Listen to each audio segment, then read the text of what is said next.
On s'intéresse à... Bonjour d'abord. Bonjour Mamadouri. Bonjour Abakar. Bienvenue. Merci. Bonjour Licence de 4G, le gouvernement totalement mieux là-dessus sur notamment le montant. Merci de me permettre d'abord de parler de ce qui s'est... Enfin, dont on a parlé hier, mais j'ai pas pu l'aborder. C'est cette scène, franchement, de démagogie à ciel ouvert qui s'est passée à l'Assemblée nationale. Je veux parler de cette affaire de 3 bus. Il fallait que j'en parle.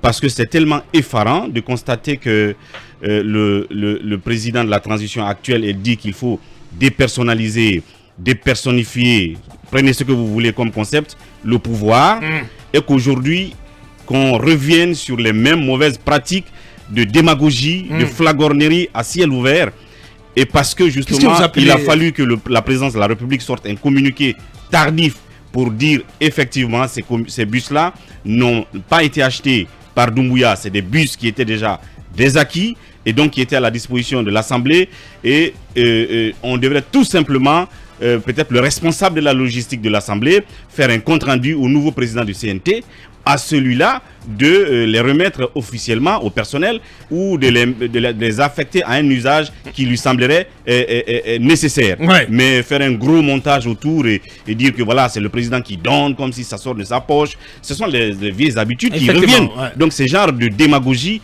j'ai envie de dire qu'il faut que ça s'arrête, parce que si on veut rester dans l'esprit dire l'État met à la disposition du CNT, 3 bus. Oui, du CNT. Mais pas donné quand même.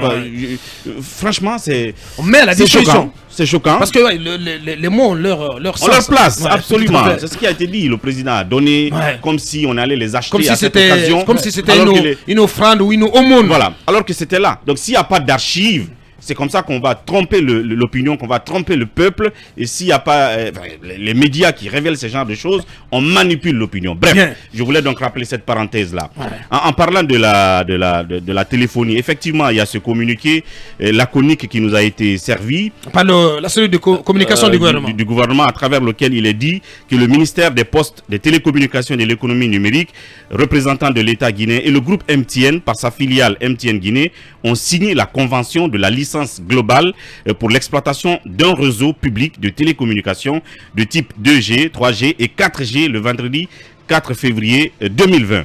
Donc, cela sous-entend que l'État guinéen a désormais donc vendu cette technologie donc à MTN. Mais la question qu'on se pose aujourd'hui, c'est à combien est-ce qu'on a vendu la 4G à Ariba? C'est la question. Parce que peut-être avant cette question, si vous avez remarqué, je crois que nous avons relevé le constat, fait le constat ce matin en préparant l'émission.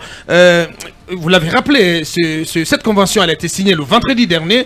Donc, c'est près d'une semaine après que nous avons un communiqué du gouvernement là-dessus. Absolument. C'est très grave. Il y a pas il y a un flou total autour de cette affaire. On veut bien savoir. La mécanique semble ne pas être totalement huilée du côté de la cellule de communication du gouvernement. Parce que même les comptes rendus du Conseil des ministres, c'est 48 heures après. Mais ça ne fonctionne pas de ce côté, Mamadou. Il y a des problèmes. C'est opaque. Je crois qu'il y a. Non, c'est pas opaque. Mais pourquoi je dis que c'est opaque? Non, justement, pourquoi je le dis?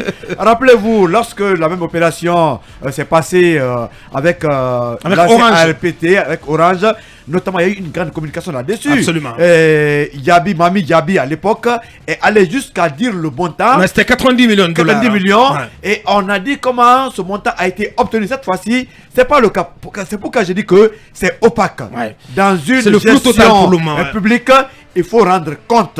Si c'est vendu à 1 franc, dites aux Guinéens, c'est 1 franc. Mais un simple communiqué laconique ne suffit pas. Ça veut dire que l'opacité entoure, en tout cas, ce dit cette convention. Vous savez, à l'époque, il y a eu un débat du genre. Certains pensaient que, effectivement, que la 4G ait été vendue à 90 millions de dollars à Orange en Guinée était un peu sous-évaluée comparativement à la Sonatel à Dakar où elle aurait été vendue à beaucoup plus. Même si de ce côté aussi le gouvernement à l'époque, j'ai le communiqué ici, sénégalais a essayé de se défendre comme quoi la 4G n'avait pas été vendue à ce prix à Orange, mais plutôt à 14,5 milliards de francs CFA, ce qui donne quelque chose de 25 millions de dollars. Tout ça reste à vérifier, mais ce qui reste clair, c'est qu'il faut être transparent là-dessus. On doit savoir, est-ce qu'elle a été revendue à plus cher qu'à Orange à l'époque, ou à un peu plus moins. Il faut la transparence, c'est tout ce que le peuple demande. Le peuple a droit de savoir à combien l'État a concédé donc toute cette gamme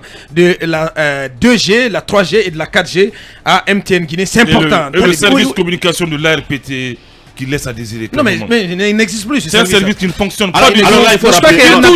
Il y a un appel à candidature qui a été lancé. Et j'espère que très prochainement, l'ARPT va s'attacher les services d'un responsable de communication, donc de métier, Talibé. Et malheureusement, le service de communication de l'ARPT qui nous doit beaucoup d'argent à la presse. Ils nous font travailler, ils ne payent pas. Oui, pour en terminer, Talibé.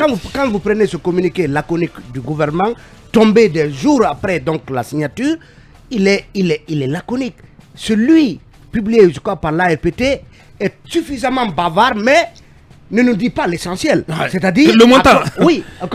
Donc il y a toute une littérature qu'on a enchaînée pour dire que MTN a désormais les licences 2G, 3G, 4G. Et même cela, on se demande, est-ce que on a renouvelé les licences 2G, 3G de MTN, ou est-ce que c'est la première fois que justement, parce qu'il y a le flou également sur la 2G, la 3G. La 3G. Donc le communiqué n'est pas, il est bavard, mais pas suffisamment précis pour dire qu'est-ce qui se passe réellement autour de la 2G, la 3G. Est-ce que c'est un renouvellement de licence ou c'est la première fois qu'on attribue la 2G, la 3G? On ne demande que de la transparence parce que le peuple a le droit de savoir. Absolument. Et même j'ai vu ces associations de consommateurs, comment on appelle, Ousmane Keïta, mais qui est allé dans les appréciations, mais ça n'a aucun sens. Mais il faut qu'on soit un peu responsable du côté des associations de consommateurs. Tu ne peux pas apprécier comme ça, mais tu n'as aucune idée du montant quand même. Abakar, qu'est-ce que ça veut dire? Keïta, c'est une déception. Non, mais franchement, on va le dire. À chaque fois qu'il s'agit de tel ou tel dossier par rapport à, en tout cas, tout ce que vous connaissez, Keïta défend en tout cas les autorités. Le seul parfois qui est près des citoyens, c'est Mbani. C'est Mbani. Mais Keïta, c'est un dealer. C'est franchement démagogique. Non, c'est démagogique. Allez, Keïta, Keïta. Film FM à Amdalaï